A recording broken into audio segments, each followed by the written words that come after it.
来了，看看亚瑟的三流联动皮肤布丁狗之士，旁边这个是阿古朵啊。您的会员，祝您旅程愉快。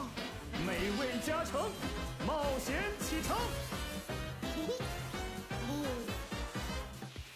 展示动画讲述了亚瑟普攻接大的故事，武器是一个大勺子，盾牌的话则是饼干上面站了一只布丁小狗。亚瑟的披风上也有一个布丁小狗的图案。局外的话就相对一般吧，咱们进入局内看看特效如何。这一款皮肤的刀光剑影特别具有辨识度，给人一种柔美的感觉，并且拥有渐变特效以及星星状的粒子特效显示，命中时还会有布丁破碎状的命中特效。音效听着也有点东西。一技能使用后盾牌发光，强补有着金色星链以及粉色的果酱状拖尾啊。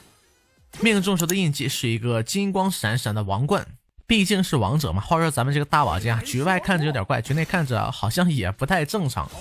二技能释放3个布丁小狗状的布丁绕着亚瑟转圈圈，还有一定的粉色特效以及星光状粒子特效。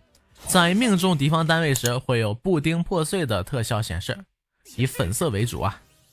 音效短的挺可爱。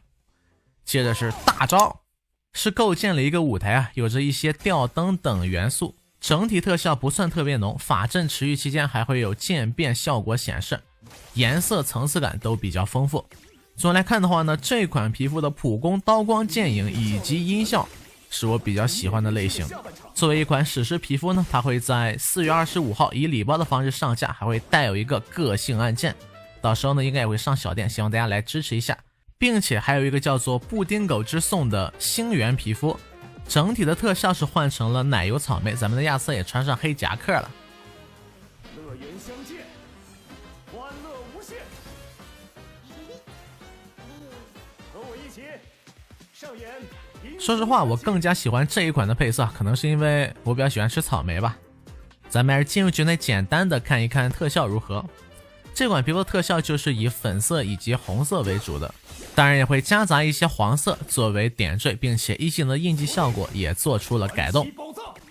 不知道大家怎么看啊？我还是喜欢霸王粉色。作为一款星源皮肤，会在4月25号至6月25号限时上架。